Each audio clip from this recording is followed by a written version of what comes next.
أعوذ بالله السميع العليم من الشيطان الرجيم بسم الله الرحمن الرحيم الحمد لله والصلاة والسلام على رسول الله أما بعد فالسلام عليكم ورحمة الله وبركاته.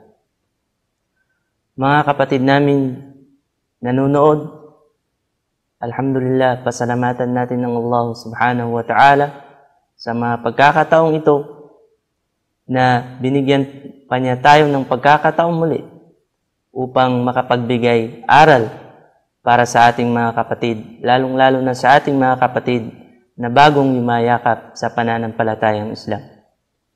Mga kapatid, ang tatalakayin po natin ngayon ay ang 5 haligi ng pananampalatayang Islam.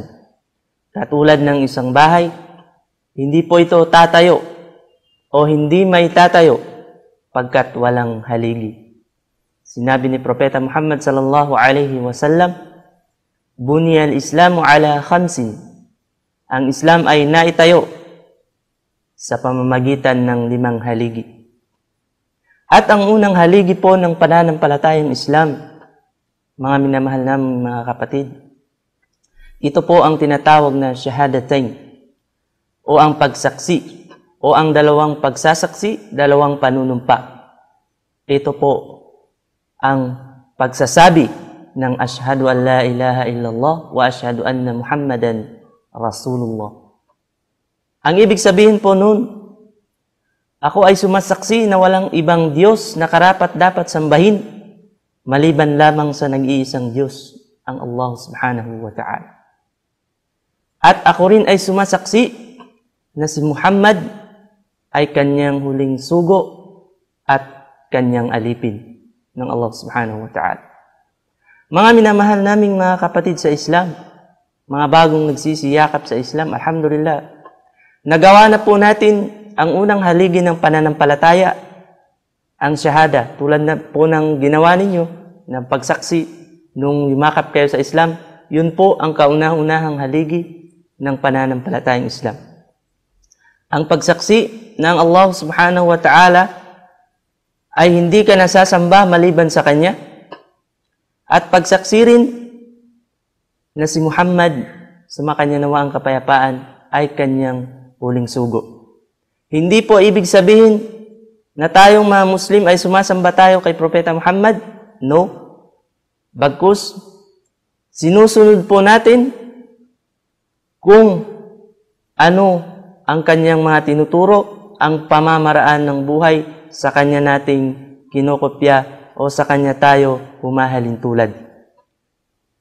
Sapagkat sinabi ng Allah subhanahu wa ta'ala, "May yuti'ir rasula faqad ata'a Allah." Ang sino man ang sumunod sa propeta, ibig sabihin si Propeta Muhammad, ay para na rin siyang sumunod sa Allah subhanahu wa ta'ala. Ang pangalawang haligi po ng pananampalataya, mga kapatid, sa pananampalatayang Islam, ito po ang tinatawag na iqamus salah, ang pagtatayo o pagtutupad ng pagdarasal. 5 beses po ito sa buong maghapon, sa madaling araw, sa tanghali, sa hapon, takip silim, at sa gabi.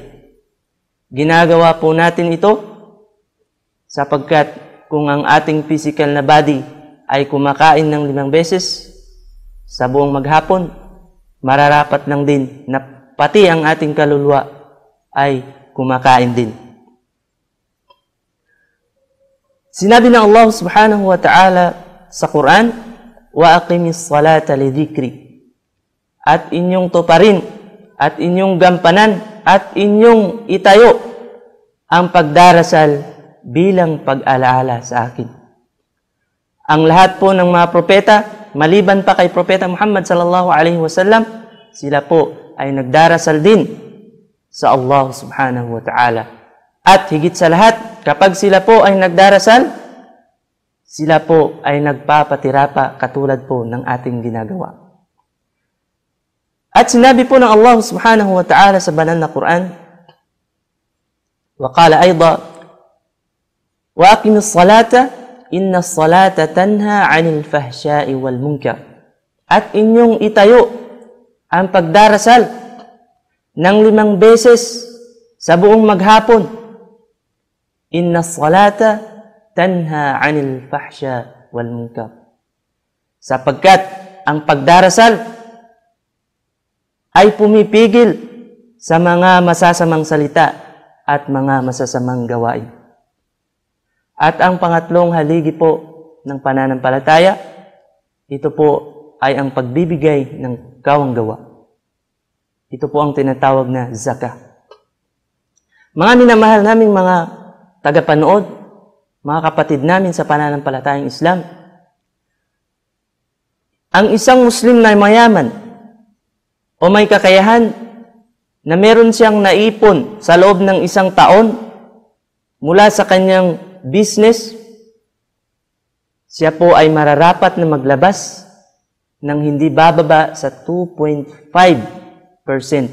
ng kanyang kinita sa taon na yan.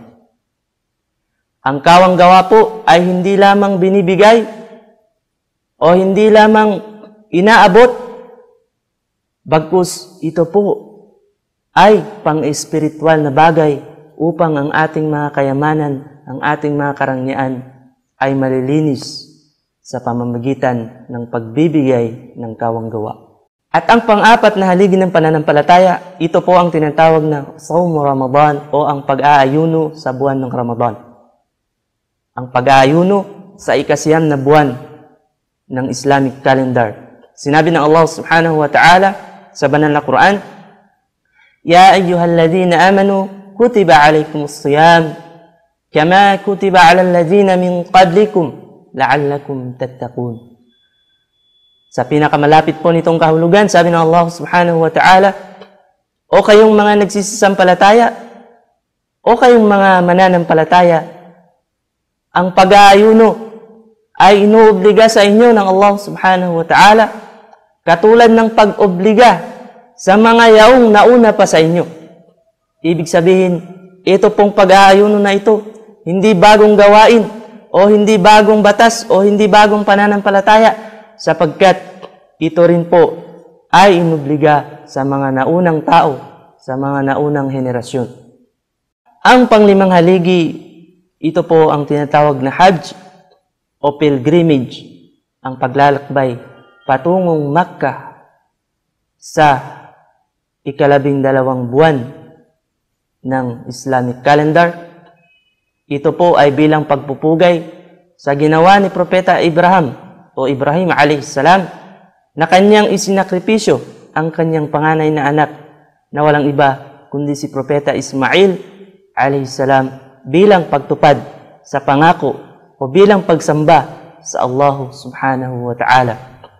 Sa mga may kakayahan pong maglakbay, may kakayahang physical at may kakayahang financial, siya po ay mararapat na maglakbay patungong Makkah upang mag-Hajj, upang maitayo niya ang panglimang haligi ng pananampalatayang Islam. Sinabi ng Allah subhanahu wa ta'ala, wa atimmul hajj wal umrata lillah, at inyong gampanan at inyong tuparin ang Hajj o ang pilgrimage at ang umrah para sa Allah subhanahu wa ta'ala. Maraming salamat po. Naway makapulot tayo ng aral sa maikling oras na ito. Maraming salamat. Assalamualaikum warahmatullahi wabarakatuh.